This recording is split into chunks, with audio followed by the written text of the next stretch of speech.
ሰላም ሰላም ጤና ይስጥልን ውድ የጋት ሚዲያ ቤተሰቦች እንደያላችሁበት ሀገር የሰዓት አቆጣጠር እንደምን አላችሁ እንደምን ቆያችሁ? ኢትዮጵያ ውስጥ ናችሁ ይህን ዝግጅት ለምትከታተሉ ቤተሰቦቼ እንደምን ዋላችሁ እያልኩኝ የዕለተ ሮብ ሚያዝያ 14 2018 የጋት ውሎ አጫጭር መረጃዎችን ከዚህ እንደሚከተለው ወደ እናንተ አደርሳለሁኝ። ላይክ አድርጉ፣ ሸር አድርጉ፣ ሀሳብ አስተያየታችሁን አካፍሉ፣ የጋት ሚዲያ ሜምበር ሁኑ። ይህም ብዬ ወደ መረጃዎች ሳልፍ በዛሬው ዕለት የሚኒስትሮች ምክር ቤት በተለያዩ ጉዳዮች ላይ ውሳኔዎችን አሳልፏል። 54ኛ መደበኛ ስብሰባው ማለት ነው። እንግዲህ የመጀመሪያ ሁለት የፋይናንስ ድጋፍና ብድር ስምምነቶች ላይ ነው ውይይት ያደረገው። ከፈረንሳይ የልማት ኤጀንሲ የተገኘ 80 ሚሊዮን ዩሮ የብድር ስምምነት እንዲሁም ለገጠር አነስተኛ የገጠር ገንዘብ አቅርቦት ማሻሻያ ፕሮግራም የሚውል ከአውሮፓ ኢንቨስትመንት ባንክ የተገኘ የ110 ሚሊዮን ዩሮ ብድር ስምምነት ነው። ሁለቱም ከኢትዮጵያ ብድር ፖሊሲ ጋር የሚሄዱ እፎይታ ያላቸው የብድር ጫና ውስጥ የማያስገቡ መሆናቸውን በማረጋገጥ ወደ ሕዝብ ተወካዮች ምክር ቤት ተላልፈው እንዲጸድቁ በሙሉ ስምምነት ወይም በሙሉ ድምፅ አጽድቋል ማለት ነው።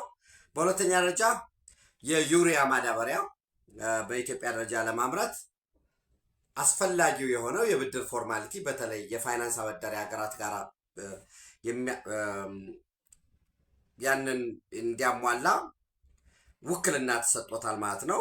የገንዘብ ሚኒስቴር አበዳሪ ሀገራት የሚፈልጉትን ፎርማሊቲ በማሟላት ወደ ብድር ስምምነት ሀብት ወደ ማፈላለግና መንግስትን ወክሎ ደግሞ ወደ ብድር ስምምነት እንዲገባ ውክልና የተሰጠበት ሁለተኛ ውሳኔ ነው። በሶስተኛ ደረጃ የሳይበር ደህንነት በተመለከተ ዛሬ እንግዲህ ከክላሰር ከወረቀት መረጃ ወደ ዲጂታል ዓለም እየተሸጋገረ ስለሆነ አነሰም በዛም እያንዳንዱ ተቋም ዳታዎች አሉት። ከአነስተኛ ለምሳሌ አንድ ቀበሌ ላይ ብንሄድ እዛች ቀበሌ ላይ ምን ያህል ሰዎች ይኖራሉ፣ በእድሜያቸው፣ የመሬት ይዞታቸው፣ ሀብታቸው ያ ዳታ ነው። ያን ዳታ ፕሮፐርሊ ያቺ ቀበሌዋ በደንብ ተጠቅማ ምን አይነት የእድገት አማራጭ ምን አይነት የትምህርት ፍላጎት አለ የሚለው ለማወቅ ይረዳል። ዘንድ ከዛች ከቀበሌ ያለው አስቀድሜ እንዳልኳችሁ እዛች ቀበሌ ላይ ምን ያህል ዶሮ አለ፣ እዛች በጎች ምን ያህል የሚያጠባ ምን ያህል የወተት ላሞች አሉ፣ መሬቱ ምን አይነት ነው፣ የሚያበቅለውስ በአንድ ግለሰብ ደረጃ ያለው የመሬት ይዞታ መጠን ምን ይመስላል፣ ምን ያህል ምንጮች አሉ። ኢቭን ከዛ ደግሞ አልፎ ደግሞ የሚመረተው ምርት ያንን መሰረት አድርጎ ያ ዳታ ነው። ያ ዳታ እንግዲህ ወደ ኮምፒውተር ያድጋል እያለ ደግሞ የፋይናንስ ተቋማት አሉ፣ ዩኒቨርሲቲዎች አሉ።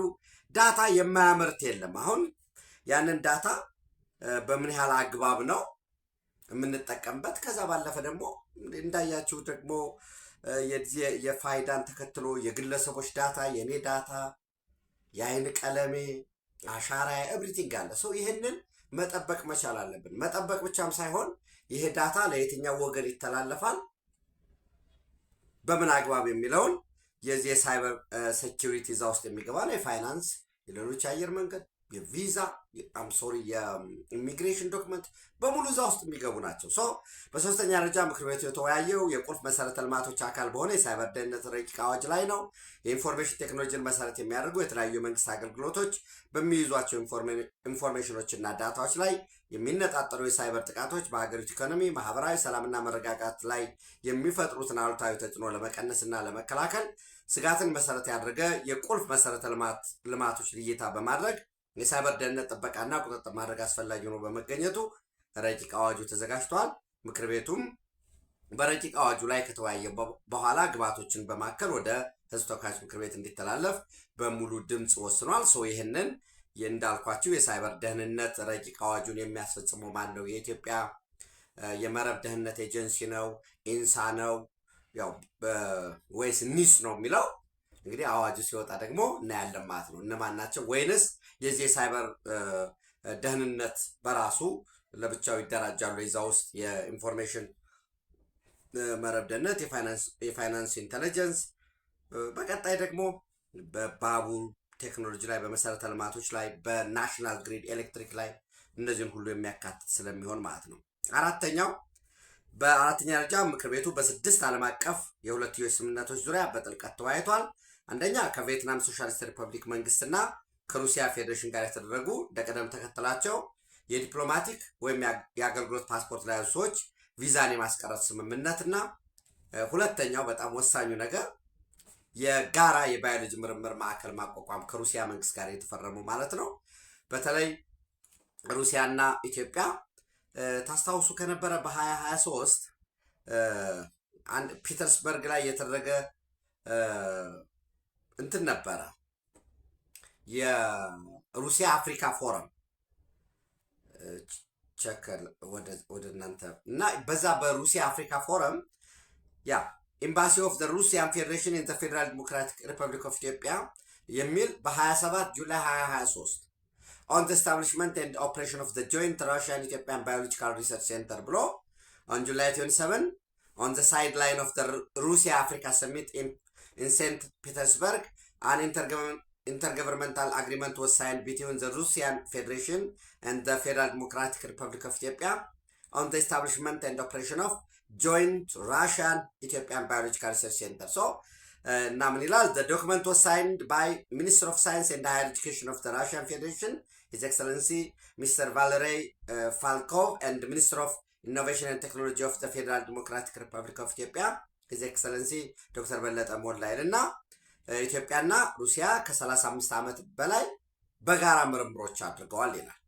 አሁን ይሄ ማዕከል ኢትዮጵያ ውስጥ የምርምር ማዕከል ይኖርና የኢትዮጵያን የኢኮኖሚ እድገት በዋነኝነትም በግብርና ዘርፍ ለመደገፍ የሚያስችል በእንስሳት ላይ በፊሽ አሳ ላይ እና በሌሎች ዘርፎች ላይ ይሄ በጣም በጣም ወሳኝነት ያለው ሌሎች ወሳኝነት የላቸውም ያልኳቸው አይደለም። ይሄ የጋራ የምርምር ተቋሙ በግብርና ከዛም ባለፈ ደግሞ በዚህ በባክቴሪያዎች ቫይረስ ላይ የሚደረገው ምርምር በተመሳሳይ ኢትዮጵያ በቀጣይ 4-5 ዓመት ውስጥ ቢያንስ የምንወስዳቸው ኢንቴክ የምናደርጋቸው መድኃኒቶችን በሀገር ውስጥ አቅም ለማምረት የተያዘውን ቴስት የማድረግም ማዕከላት እየተቋቋሙ ነው። ከዛ ጋራ በጋራ ጆይንትሊ ተቀናጅቶ የሚሰራበት እድል ይኖራል ማለት ነው። ሌላው እንግዲህ ከኢስዋቲኒ ንጉሰ ነገስት መንግስት፣ ከአንጎላ ሪፐብሊክ፣ ከባንግላዴሽ እና ከሴራሊዮን ሪፐብሊክ ጋራ የአየር አገልግሎት ስምምነቶች ተፈራርመዋል። ይሄ የአየር አገልግሎት ስምምነት ለኢትዮጵያ አየር መንገድ ገቢ ከማስገኘቱ ባለፈ የቱሪስቶችን ፍሰት ለመጨመር የሚያገለግል ነው። ሌላው የኢትዮጵያ እሳትና ሌሎች ቅጽበታዊ አደጋዎች አገልግሎት ማቋቋሚያ ደንብ ላይ የተቋቋመ ነው። ውይይት ተደርጓል። እሳትና ሌሎች ቅጽበታዊ አደጋዎችን ለመከላከልና ለመቆጣጠር የሚያስችል ተቋማዊ አደረጃጀት፣ ያው እሳት አደጋ ያጋጥማል። ሌሎች ደግሞ ቅጽበታዊ የምንላቸው ጎርፍ ሊሆን ይችላል፣ የመሬት ናዳ ሊሆን ይችላል። ኦፍኮርስ ይሄኛው ተቋም በኢትዮጵያ ስጋት ስራ አመራር ኢንስቲትዩት ውስጥ ነው ወይንስ ራሱን ችሎ ነው የሚደራጀው የሚለውንም አብረን በቀጣይ አዋጁ ላይ ሲወጣ ወደ እናንተ ማድረሳችሁ አብረን የምናይ ይሆናል። ዙሮ በእነዚህ ዙሪያ ላይ ውይይት ተደርጓል። ዘን እሱ 54ኛ የሚኒስትሮች ምክር ቤት ከጸደቀ በኋላ ደግሞ አዲስ ተንቀሳቃሽ አገልግሎት ያው እንግዲህ የመሶብ የአንድ ማዕከል አገልግሎት አዲስ አበባ ከአዲስ አበባም አልፎ ወደ ክልል ከተሞች አሁን እየገባ ነው፣ በስፋት እየተለመደ ነው። ነገር ግን በዛሬው ዕለት ደግሞ ተንቀሳቃሽ የሆነ ሞባይል ሴንተር ተቋቁሟል። ለምሳሌ ምን ማለት ነው ካላችሁኝ፣ ያው ህንፃዎች ላይ አገልግሎት ይሰጣል አይደለ? የመብራት ሊሆን ይችላል፣ የቪዛ፣ የትምህርት ጥራት ማረጋገጫ ወዘተረፈ የኦተንቲኬሽን እነዚህ አገልግሎቶች ይሰጣሉ። እና ለምሳሌ የአንድ ማዕከል በተንቀሳቃሽ አውቶቡስ የሚሰጡ አገልግሎቶች የገበያ አገልግሎት፣ አዲስ ቲን ማውጣት፣ የንግድ አገልግሎት፣ የንግድ ፍቃድ ማውጣት፣ ማደስ፣ የጤና ለመንጃ ፍቃድ፣ አካላዊ የጤና ምርመራ፣ የአይን ምርመራ፣ የአካላዊ ምርመራ፣ የሲቪል ምዝገባ፣ መታወቂያ እድሳትና ልደት፣ የአሽከርካሪ ተሽከርካሪ መንጃ ፍቃድና የቦሎ እድሳት፣ የኢትዮ ፖስት የመንገድ ፈንድ ክፍያ፣ የብሔራዊ መታወቂያ አዲስ ምዝገባና የመረጃ እርማት፣ የኢትዮጵያ ኤሌክትሪክ አገልግሎት ቅድመ ክፍያ አገልግሎት። እነዚህ ለምሳሌ ሰዎች ሰብሰብ ባሉበት አካባቢ ወይም አገልግሎቱን ለማቅረብ ከአንድ ቢሮ ባለፈ ሌት ፋይዳ ለሚያወጡ ዜጎች ገበያዎች መካከል ባዛር ካለ ለምሳሌ ኤግዚቢሽኖች ላይ ስፖርታዊ ኢቨንቶች ላይ እየተንቀሳቀሰ ማቅረብ የሚችልበት በዛውም የኢንተርኔት ማዕከል እዛው ያለው የራሱ የሆነ የኤሌክትሪክ አገልግሎት ኑሮት ኮምፒውተሮች ምኖች ኤቭሪቲንግ እዛ ውስጥ ፋንክሽን የሚሆንበት ይሄ ምን ያደርጋል ማለት ነው። ወደፊት አገልግሎትን ተደራሽ ለማድረግ አንድ ቀበሌዎች አካባቢ ላይ ለምሳሌ ያ አገልግሎት ሙቬብል እየሆነ እየተንቀሳቀሰ አገልግሎት መስጠት የሚያስችልበት ይሄ በጣም መልካም ነው። ዞሮ ዞሮ ክቡር ጠቅላይ ሚኒስትር በቅርቡ በህዝብ እንደራሴ ተገኝተው አዲስ የመሶብ አንድ ማዕከል አገልግሎት በየደጃፋቸው ይደርሳል ባሉት መሰረት በዛሬው ዕለት የአዲስ አበባ ከተማ አስተዳደር ተንቀሳቃሽ የመሶብ አገልግሎት ስራ በይፋ ተጀምሯል ማለት ነው። ይሄ እያደገ እንዳልኳችሁ የዲጂታል ወደ ዲጂታላይዜሽን መሄድ አለብን። ባስ ላይ ለመክፈል ጥሬ ገንዘብ መያዝ አይጠበቅብንም።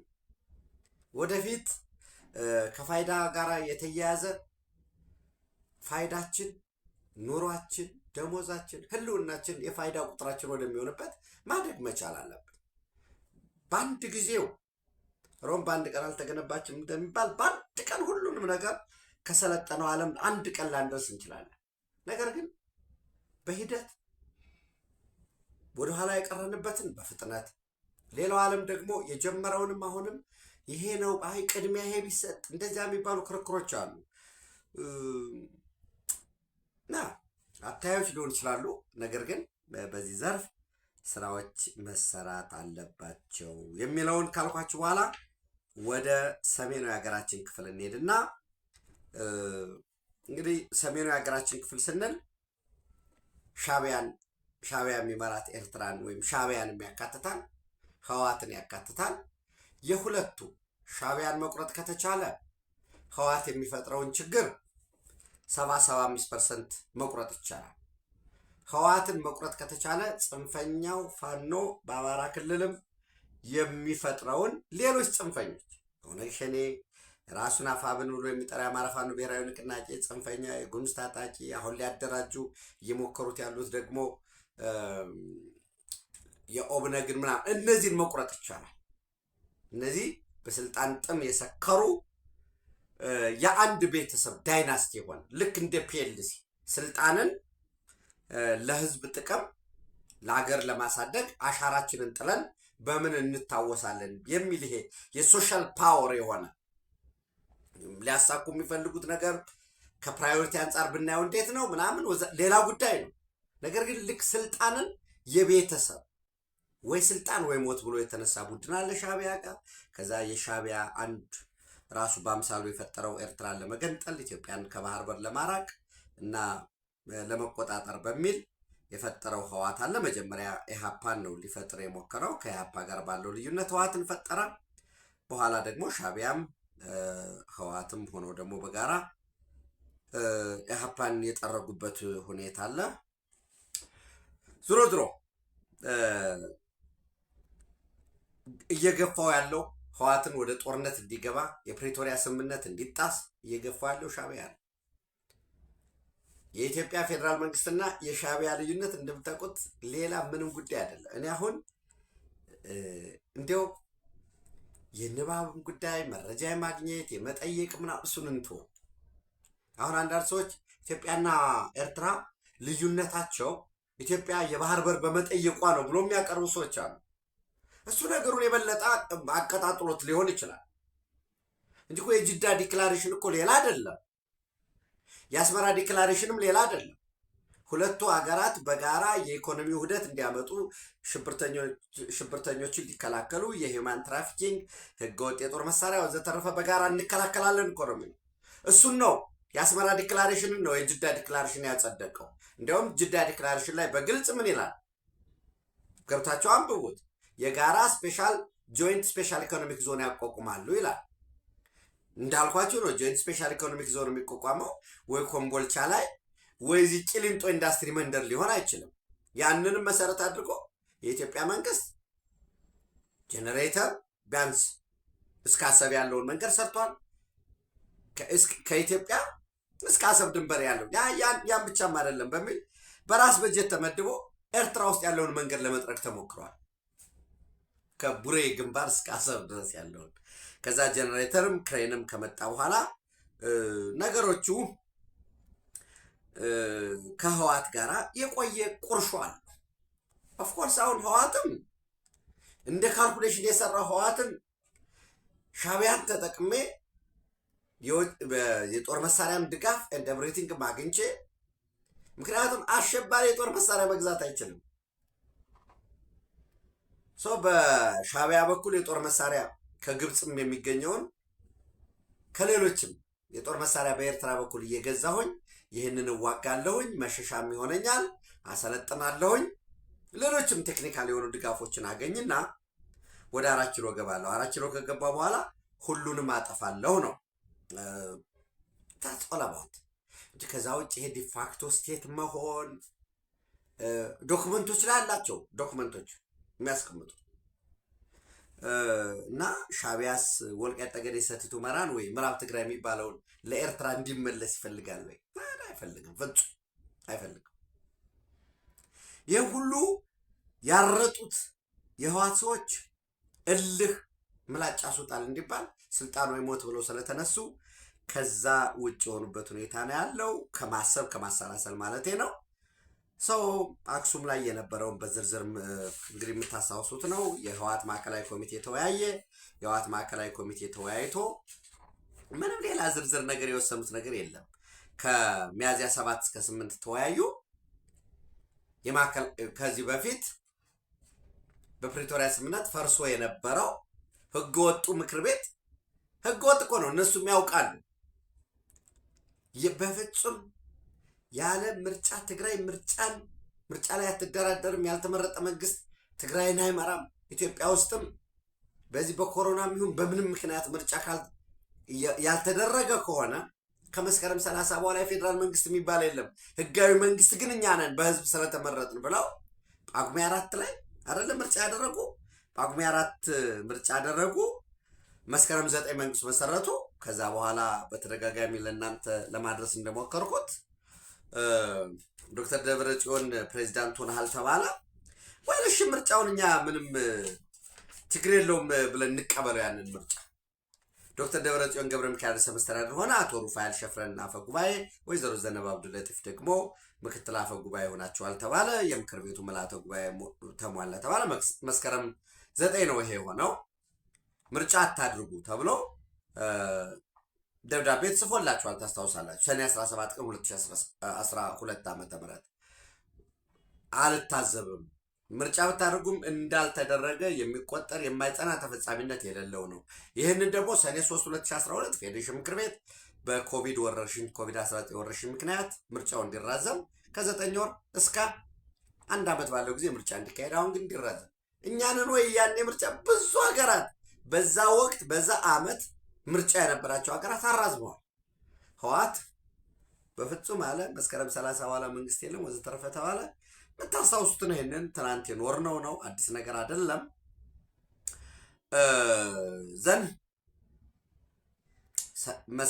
ጥቅምት 24 ያንን በሰሜን እዝ ላይ ለመናገርም ለማውራትም የሚከብድ ጭፍጨፍ አደረገ፣ ማንነት ተኮር የሆነ። ከዛ በኋላ ምክር ቤቱ አልተሰበሰበም እስከ ፕሪቶሪያ ስምምነት ድረስ። ያው ወጣ ገባ ስለነበረ ለ6 ወር እዛ ቆየ። ከዛና ሰኔ ላይ የኢትዮጵያ መከላከያ ተመለሰ። በዛ ያው መጣናሉ ደብረሲና ደረሱ፣ ተመልሰው ሄዱ። በዛ ሁሉ መሃል ከጥቅምት 24 በኋላ ምክር ቤቱ አልተሰበሰበም። ግን ያው ፕሬዚዳንት ነኝ ብሎ ወዲያ ወዲህ ሊል ይችላል።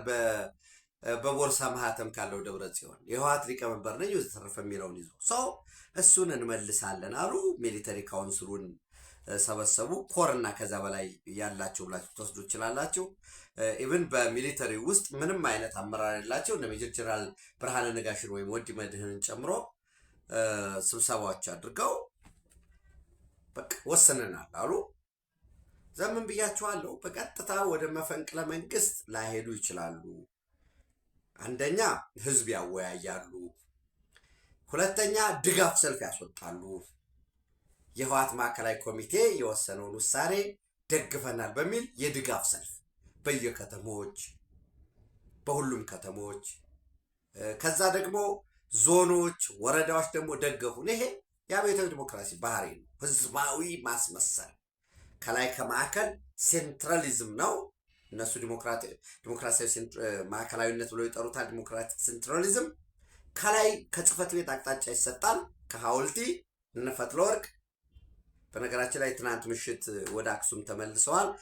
ሶሪ ወደ መቀሌ ተመልሰው ዛሬ ደግሞ ሐውልቲ ህወሓት ጽህፈት ቤት አዳራሹ ውስጥ ማለት ነው። ከዞን ከወረዳ እንዲሁም የተቋማት መሪዎችን ድሮ የማዕከላዊ ኮሚቴ አባላት የየወረዳ አስተዳዳሪዎችን የከተሞች ከንቲቦችን ሰብስበው ስብሰባ እያደረጉ ነው ያሉት። መረጃ ለማጣራት ሞክሬ ነበረ። ነገም ይቀጥላል የሚል ነው የደረሰኝ መረጃ። ሰው ምንድን ነው የሚጠበቀው? ሌላ አይደለም። የህወሓት ማዕከላዊ ኮሚቴ ያስተላለፈውን ውሳኔ ማስረጽ ነው። ከዛ እነዚህ ዞኖች እና የወረዳ አመራሮች ደግሞ እንደገና ሄደው በቢሮም ደረጃ ህዝቡም እንዲያወያዩ የድጋፍ ሰልፍ እንዲጠሩ በሚተላለፍላቸው አግባብ መሰረት ስራቸውን ያው ጀስት የፕሪቶሪያ ስምምነትን እንዲጥሱ ነው። እና መሪ ቃሉ ምን ይላል?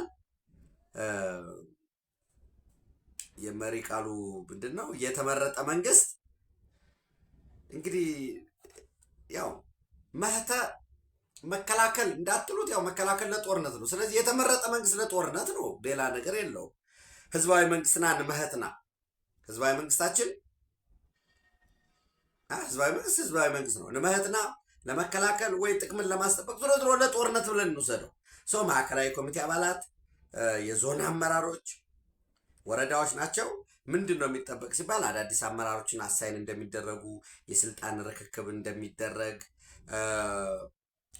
በቅርቡ በቀጣይ ቀናት ያለ መረጃ ምንድን ነው መፈንቅለ መንግስት እንደሚያደርጉ።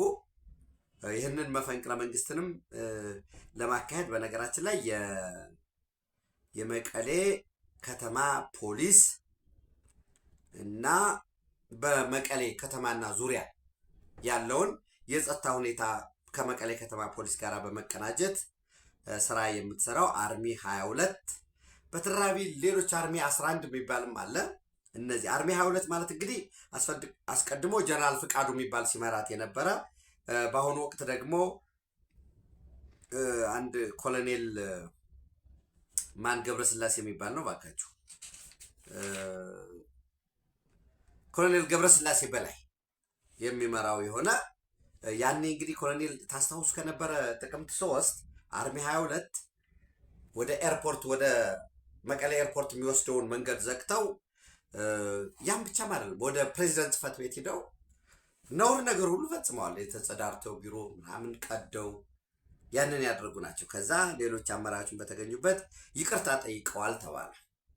እንዲያውም አይ ጥያቄው የመኖሪያ ቤት የደሞዝ ጭማሪና ሌሎች ጥቅማ ጥቅሞች ናቸው፣ እነዚህ ጥያቄዎች ደግሞ የሁላችንም ጥያቄዎች ናቸው ማለት የከረመ የህዝባችንም ጥያቄ ናቸው፣ ይሄ ግን መደረግ አልነበረበትም፣ ይቅርታ አድርጉልን የሚል ምላሽ ተሰጥቶ ከዛ ሌሎችም አርሚዎች ይቅርታ መጠየቃቸው ሲቀርብ ነበር። አርሚ 22 እንዳልኳቸው ጀነራል ከበደ ፍቃዱ ይመራው የነበረ አሁን በኮሎኔል ገብረስላሴ በላይ እሱ የሚመራውና የፖሊስ የመቀሌ ከተማ ፖሊስ በመሆን የስልጣን ርክክብ እንግዲህ እነሱ የስልጣን ርክክብ የማዕከላዊ ኮሚቴው በወሰነው መሰረት የስልጣን ርክክብ ይካሄዳል በሚል ነው። ነገር ግን ጀነራል ታደሰ ወረደ ውሳኔ ያሳልፈዋል። ይሄ በፍጹም የትግራይ ህዝብ የተለያየ ብዝሃነት ያለው አስተሳሰብ የተለያየ በመጻኢ ዕጣ ፈንታው ላይ በጋራ ሊመክር እንጂ አንድ ቡድን አንድ ቤተሰብ የሚወስነው ውሳኔ ሊጫን አይገባም። አካሄድ አለው። ህወሓት ተፈራራሚ ነው የፕሪቶሪያ ስምምነት፣ ይህንን ዲናይ ማድረግ አይቻልም። ሰው ከፌዴራል መንግስት ከሚመለከተው ጋር ተወያይተው እንጂ ዝም ብሎ ናውረድ ተብዬ መወርድ ሰው አይደለሁም ብለዋል። ትናንት የህወሓትን ውሳኔ አከብራለሁኝ እውቅና ሰጣለሁ ብለው ስለነበር እንዴ በቃ በዛ መሰረት ሊወርዱ ነው እንዴ የሚል ሰፊ ጉዳይ ነበረ። በቃ ሊወርዱ ነው በሚል ኖ አከብራለሁ ያልኩኝ አንድ ውሳኔ ነው። ህወሓት ድርጅት ነው፣ አንድ የፖለቲካ ፓርቲ ነው ትግራይ ውስጥ ያለ፣ ሌሎችም አሉ ልክ እነዚህ ያወሰኑትን እውቅን ሰምቻለሁ አዳምጫለሁ ማለት ነው እንጂ በቃ ስልጣን ለቃለሁ ማለት አይደለም ብለው ዛሬ ጠዋት ማብራሪያ የሰጡበት ሁኔታ ነው ያለው። እንግዲህ በማንኛውም ሰዓት ወደ መፈንቅለ መንግስት ሊያመሩ ይችላሉ ያለ መረጃ እሱ ነው። የኃይል እርምጃ ሊወስዱና እንዲያውም አንድ ወዳጄ የነገረኝ ምንድን ነው የኃይል እርምጃ በመውሰድ ጀነራል ታደሰን አስገድደው በስምምነት መሰረት በህወሓት ማዕከላዊ ኮሚቴ ውሳኔ መሰረት ስልጣን ለቅቅ ያለው ለማስባል ዝግጅት እያደረጉ ነው። ነገር ግን ጀነራል ታደሰ ወረደም ቃል በቃል ያለኝ ነው የምነግራችሁ። እሳቸውም ቀላል ሰው አይደሉም። አስፈላጊውን የሆነ ዝግጅት እያደረጉ ነው። ወደ መፈንቅለ መንግስት ግን ህወሓት ማድረጉ አይቀርም። ከዛ በፊት የሚሰሯቸው ስራዎች የህዝብ ሰልፍ ያስወጣሉ፣ ተፈናቃዮች ድጋፍ እንዲያደርጉ ያደርጋሉ። ወታደራዊ እነዚህ ታጣቂዎችን ራሱን ቲዲኤፍ ብሎ የሚጠራውንም እየተወያየ ነው ያለው። በየቦታው ውይይት እየተደረገ ነው ያለው። ኦፍኮርስ አርሚ 24 ባላማጣ በኩል ቆቦን ለመቆጣጠር ለሚታገለው ተለላኪው ጽንፈኛው ፋኖ ጋራ ደጀኑ አብሮ እየተዋጋ ነው። አርሚ 26 ደግሞ በዚህ ኒራዋቅ የምትባለዋን የአበርገለን በሰቆጣ በኩል አርሚ 26 እየተዋጋ ነው ያለው።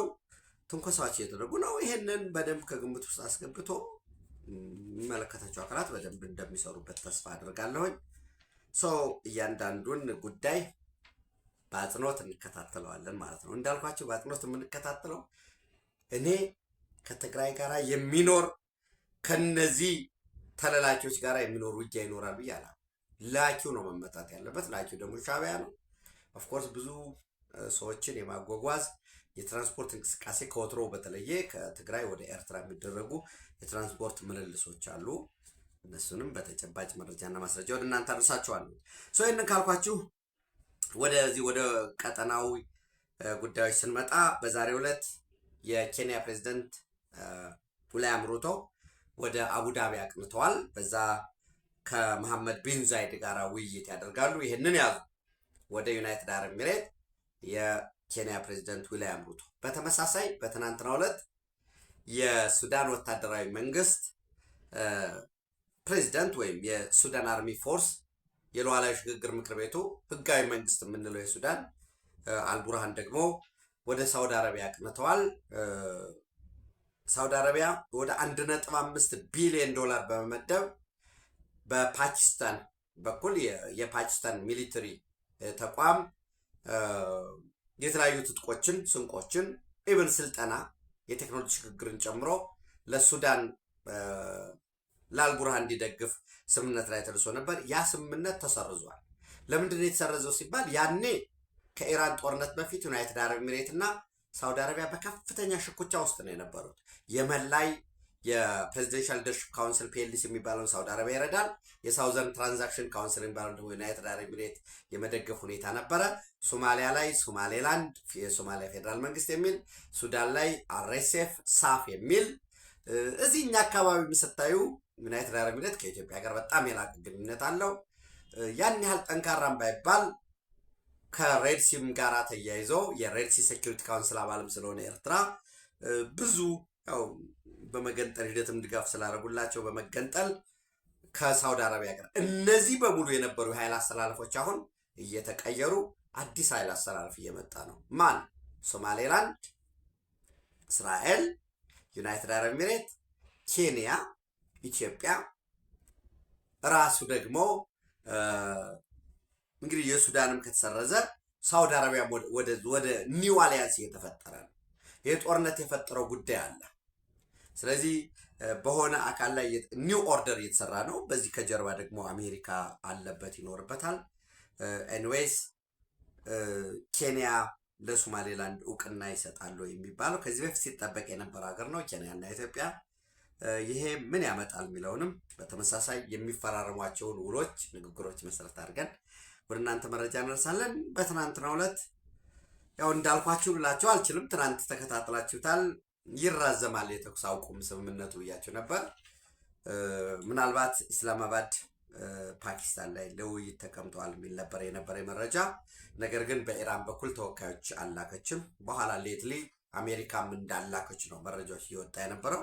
ነገር ግን ዋይት ሀውስ ያወጣው መረጃ አይታችሁት ከሆነ ምንድን ነው የሚለው? ዋይት ሀውስ based on the fact that the government of Iran is seriously fractured አሁን የኢራን መንግስት ምንድነው እርስ በርስ ሽኩቻ ውስጥ በመግባቱ በመዳከሙ ከጠበቅነው በላይ so unexpectedly ማለት እንዲሆናል ብለንም አልጠበቅንም ማለትና ከጠበቅነው በላይ እንደዚህ አይነት የውስጥ ሽኩቻና በመዳከሙ ምክንያት በጋራ ተቀምጦ መንግስታዊ መዋቅሩ ያው ፕሬዝዳንቱ አለ ፕሬዚደንሻል ሲስተሙ አለ ሱፕሪም ካውንስሉ አለ አይአርጂሲ አለ ሚሊተሪው አለ እነዚህ ተስማምተው በጋራ ወስነው አንድ ሰነድ ማምጣት አልቻሉም ይላል not unexpectedly so and upon the request of Field Marshal Asim Munir and the Prime Minister Shehbaz Sharif of Pakistan we have been asked to hold our attack on the country of Iran until such time as their leaders and representatives come up with a unified proposal በጋራ ሆነው የጠራ የሰላም ስምምነት አንድ እስኪያመጡ ድረስ በኢራን ላይ የሚፈጽመውን ወታደራዊ ጥቃት አቁመናል እንድናቆም በተጠየቅነው መሰረት ይላል ዘን በዛ መሰረት I have therefore directed our military to continue the blockade ወደ ኢራን ወደቦች የሚሄዱ መርከቦችን በተመሳሳይ ከኢራን ወደቦች የሚነሱ መርከቦችን ማገድ እንዳይተላልፉ የማድረግ ምሱን አጠናክሮ እንዲቀጥል and in all other respects remain ready and able በማንኛውም ሰዓት ደግሞ ወታደራዊ ዝግጁነቱ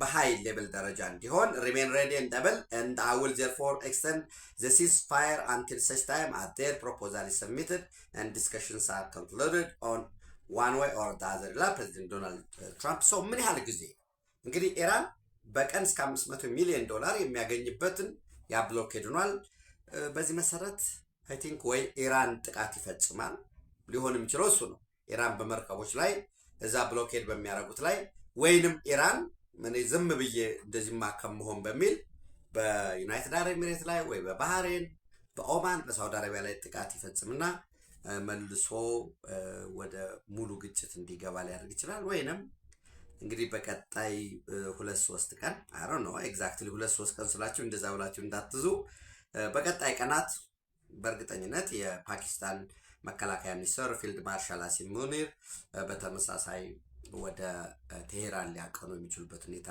ይኖራል ማለት ነው አጠቃላይ ያለው ይሄ ነው ለጋቱ አጫጭር መረጃዎች በተመሳሳይ ሌሎች መረጃዎችን በመጨመር በጋት ዕለታዊ ምሽት ወደ እናንተ መድረስ ይሆናል Thank you